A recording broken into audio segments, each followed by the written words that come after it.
जय श्री कृष्णा साथियों। आज मैं आपके लिए लाया हूँ 9वां चैप्टर क्लास 12 इतिहास का। मैंने 1 से 8 तक चैप्टर मैंने करा लिए, जो आप मेरी प्लेलिस्ट में जाकर देख सकते हो। ये मैं नोट्स शॉर्ट्स में लाया हूँ, जो बहुत इम्पोर्टेंट जो पॉइंट्स हैं उन्हीं को मैं लाया हूँ। और जो विस्तार से पाठ आएगा जब ये 9वां चल रहा है और 12वां चैप्टर पूरा होते ही, फिर मैं पहले से हड़प्पा सभ्यता से शुरू शुरू करूँगा, विस्तार से लाऊंगा। तो आप ज़रूर कमेंट करना, अगर लाइक अच्छा लगे तो लाइक सब्सक्राइब भी करना। अगर मेरे बनाए हुए नोट्स आपको अच्छे लगते हैं तो यार सब्सक्राइब कर देना चैनल को, ताकि मुझे भी लगे यार वीडियोस मेरी अच्छी बन रही हैं और मुझे और भी जो है ज़्यादा विस्तारित तरीके से बनाने चाहिए नोट्स। तो अभी पाठ को करते हैं स्टार्ट। उपनिवेशवाद और देहात।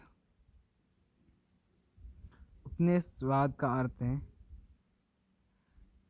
किसी भी शक्तिशाली देश का किसी संसाधनों से परिपूर्ण देश पर अपनी ताकत के जरिए अधिकार पाना। और देहात ग्रामीण जीवन।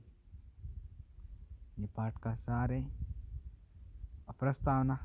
इस अध्याय में ये समझाया गया है कि ब्रिटिश उपनिवेशवाद ने भारत के ग्रामीण जीवन, खेती बाड़ी और सामाजिक संरचना को किस प्रकार बदल दिया। ये जब ब्रिटिश सरकार ने भारत पर जब राज किया था, तो भारत एक सोने की चिड़िया कहलाता था उस समय, क्योंकि भारत एक संसाधनों से परिपूर्ण देश था और ब्रिटिश देश था अपनी शक्ति और ताकत के बल पर। ब्रिटिश सरकार का मुख्य उद्देश्य था राजस्व संग्रह और व्यापारिक लाभ प्राप्त करना। जमीन को एक संपत्ति के रूप में देखा गया, जिसे स्थायी राजस्व देकर निजी स्वामित्व में रखा जा सकता था। ब्रिटिश भूमि राजस्व व्यवस्थाएं। ब्रिटिशों ने भारत के अलग अलग क्षेत्रों में अलग नीतियां अपनाई। 3 मुख्य प्रणाली थी। स्थायी बंदोबस्त। स्थायी बंदोबस्त 1793 में लगाया गया। स्थापक थे लॉर्ड कॉर्नवालिस थे। बंगाल, बिहार, उड़ीसा और बनारस क्षेत्र में लगाया स्थायी बंदोबस्त। मुख्य विशेषताएं। जमींदारों को भूमि का स्थायी मालिक घोषित किया गया।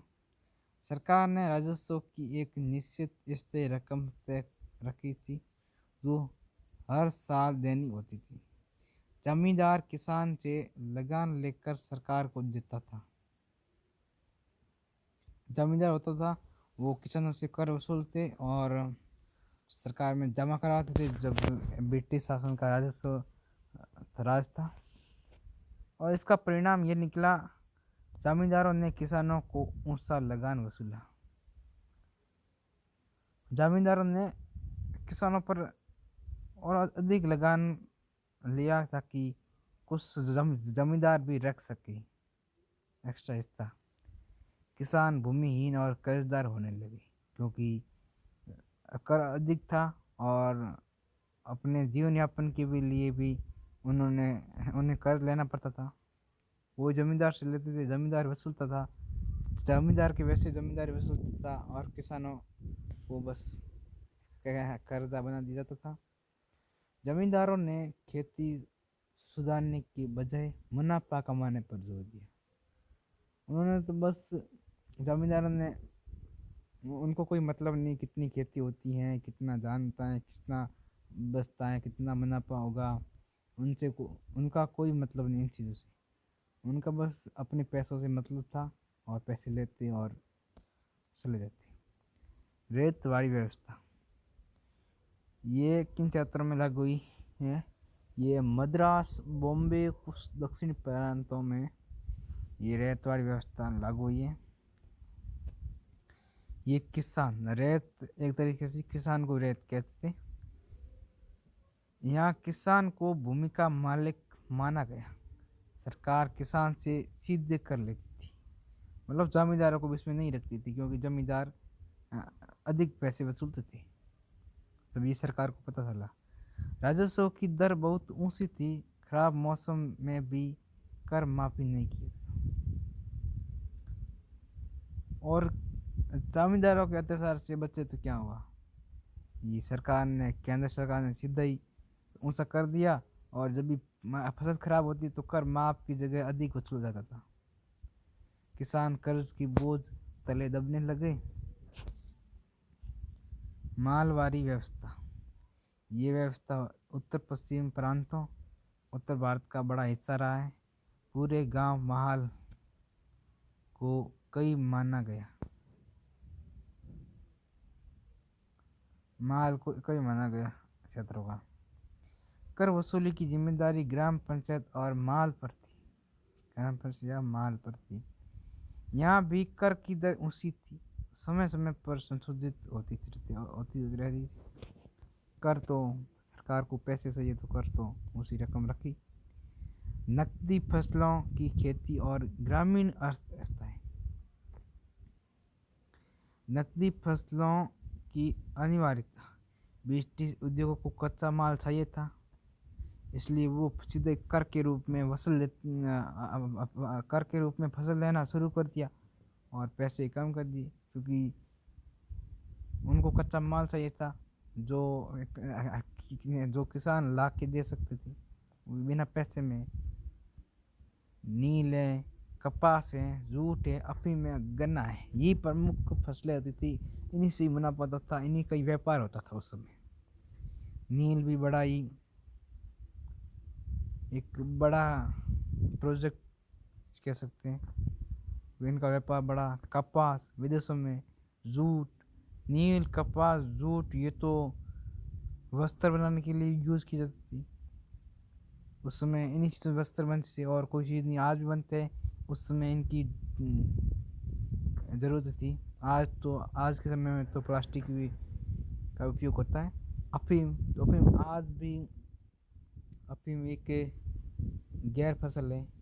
उस समय ब्रिटिश का राज था, और अफीम और गन्ना का भी यूज किया जाता था। जैसी फसलों को बढ़ाई दी सरकार ने, किसानों को मजबूर किया गया कि वे खाद्यान्न की बजाय नकदी फसलें बनाएं।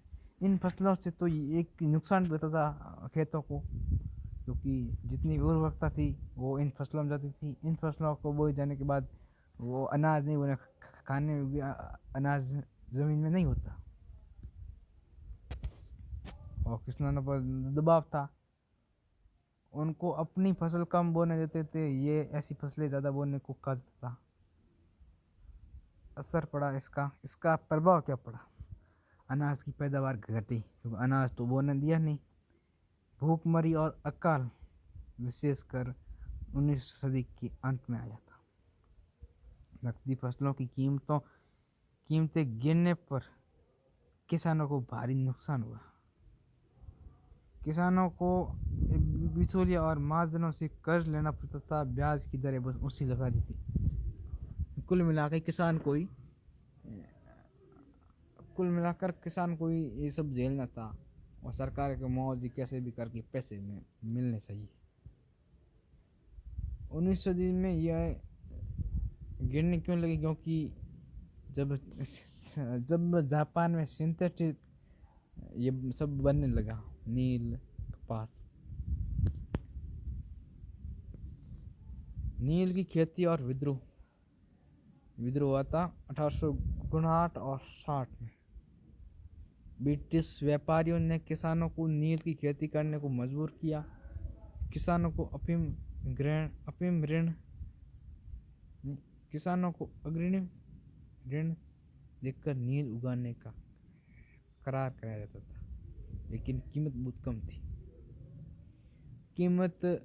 कम दी जाती थी, और पहले पैसे दिए जाते थे कि आपको बोनी है ऐसी फसलें। नील की खेती ज़मीन को बंजर कर देती है, क्योंकि मैंने पहले बताया ना, नील की खेती होने के बाद कोई फसल नहीं होती है जो खाने योग्य थी, ऐसी फसलें नहीं होती। 1859 और 60 में बंगाल में किसानों ने नील की खेती के खिलाफ बड़ा विद्रोह किया। किसानों ने नील बोने से इनकार किया। अदालतों में मुकदमे लड़े, अंग्रेज अफसरों को दबाव बनाया। अंत ब्रिटिश सरकार को नील खेती के अनुबंध को ख़त्म करना पड़ा। ग्रामीण समाज में परिवर्तन। ग्रामीण समाज में परिवर्तन।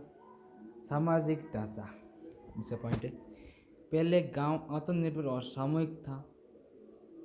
कई कर प्रणाली ने जमींदार किसान मजदूर के रिश्ते को बदल दिया।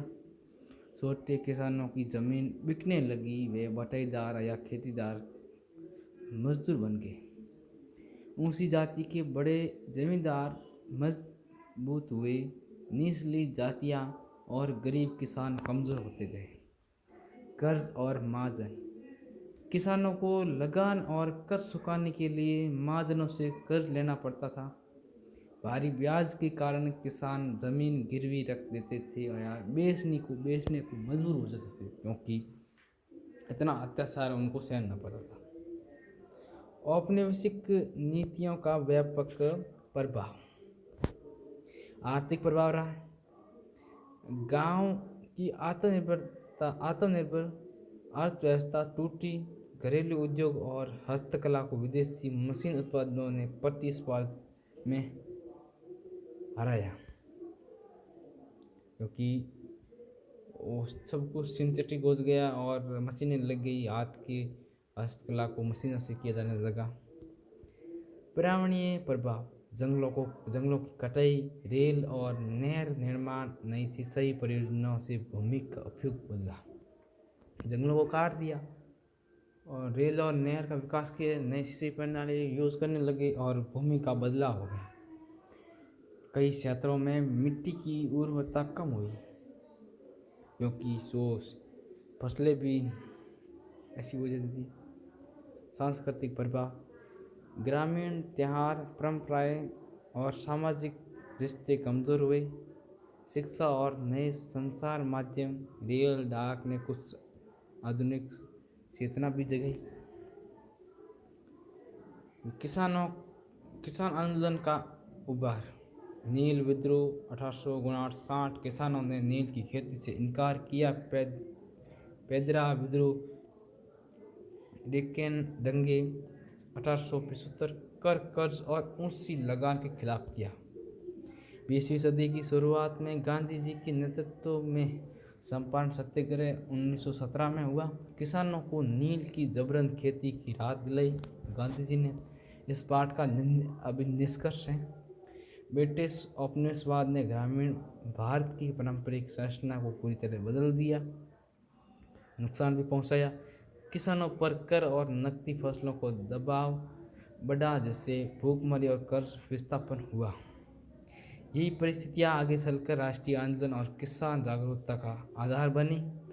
और परीक्षा की दृष्टि से कुछ 2-3 महत्वपूर्ण हैं, जो अति महत्वपूर्ण पॉइंट हैं। स्थायी बंदोबस्त, रेतवाड़ी मालवाड़ी व्यवस्था की मुख्य विशेषताएं और अंतर, ये मैंने थोड़े शॉर्ट्स में आपको बता दिए हैं, ऊपर जो अभी बताए। और विस्तारित में तभी मैं पूरा पाठ लाऊंगा, तो इनको एक एक पॉइंट को पूरा विस्तारित मैं बताऊंगा डिटेल में, ताकि 200-250 जो शब्द के आते हैं ना लास्ट वाले क्वेश्चन, वो ही हल कर सके। ऐसा भी आ जाए स्थायी बंदोबस्त, रेतवाड़ी बंदोबस्त और मालवाड़ी बंदोबस्त में से किसी दो पर टिप्पणी लिखी, ऐसा भी क्वेश्चन आ सकता है। अंतर बताए। नील विद्रोह के कारण और परिणाम, क्योंकि नील प्रमुख खेती थी। नकदी फसलों के कारण हुए आर्थिक और सामाजिक प्रभाव। किसान आंदोलन का महत्व और स्वतंत्रता संग्राम में योगदान। ये एक तरीके से आप समझो तो ये 4 पॉइंट है, 4 क्वेश्चन है जो पाठ के बहुत इम्पोर्टेंट है।